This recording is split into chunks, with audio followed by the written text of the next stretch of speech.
the ED, the KIIFB and the election in Kerala. It has been long that the Kerala Infrastructure Investment Fund Board of the Kerala government is in the news. Unheard of earlier, the Kerala government is said to have superseded the authority of the central government. We witnessed such violations of federal protocol in the Quran import, in Life Mission project and in the deep sea fishing scam. But for now, the Enforcement Directorate has taken up the issue of violations of mandatory norms in KIIFB. The unprecedented move by the ED against KIIFB has put both the LDF and the UDF in a fix.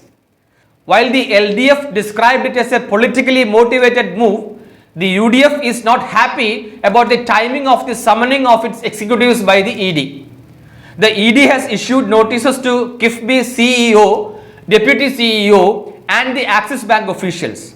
The ED has summoned them for questioning in a case of violation of the Foreign Exchange Management Act (FEMA).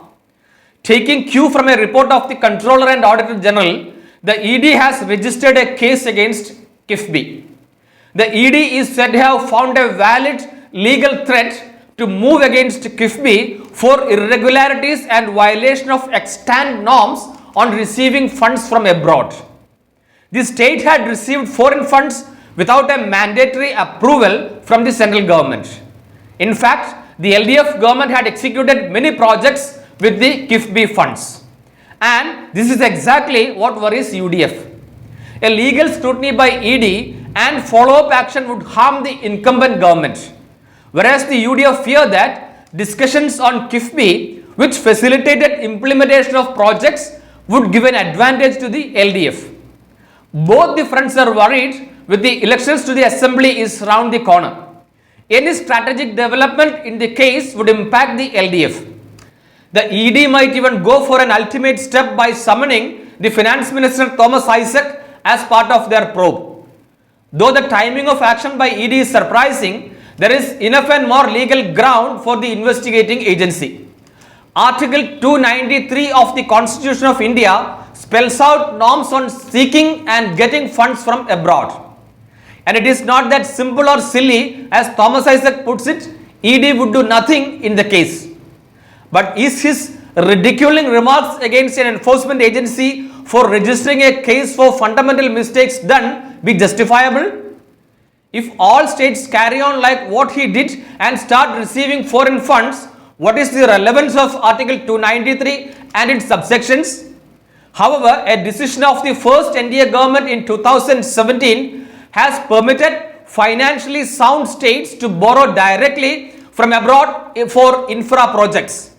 But this is subject to fulfillment of certain conditions on repayment, etc. The state government will furnish the guarantee for the loan. The central government will provide the counter guarantee. Here the question is whether Kerala is a financially sound state as to qualify to utilize the 2017 clause, and whether the centre has issued its counter guarantee in the case of KIIFB as mandated in the clause. If both these norms are met by Isaac and KIIFB, then he need not worry for the government. And if he did not, there are enough to be bothered about. It's near absurd that the proceedings by ED are in violation of Code of Conduct as alleged by Chief Minister Pinarayi Vijayan. And why should he worry about such things if Isaac is dead sure of no consequences? It's nothing but stupidity that Pinarayi feels the ED case is to upset development in Kerala. It was the amendment brought by the Modi government in 2017 that facilitated states to go for direct borrowing of funds from abroad.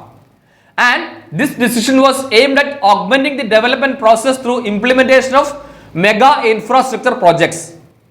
The requirement was nothing but compliance of norms. After all, there has to be some decorum in a federal setup.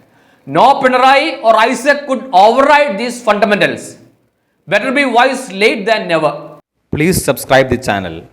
Also, click the bell button to get the latest updates.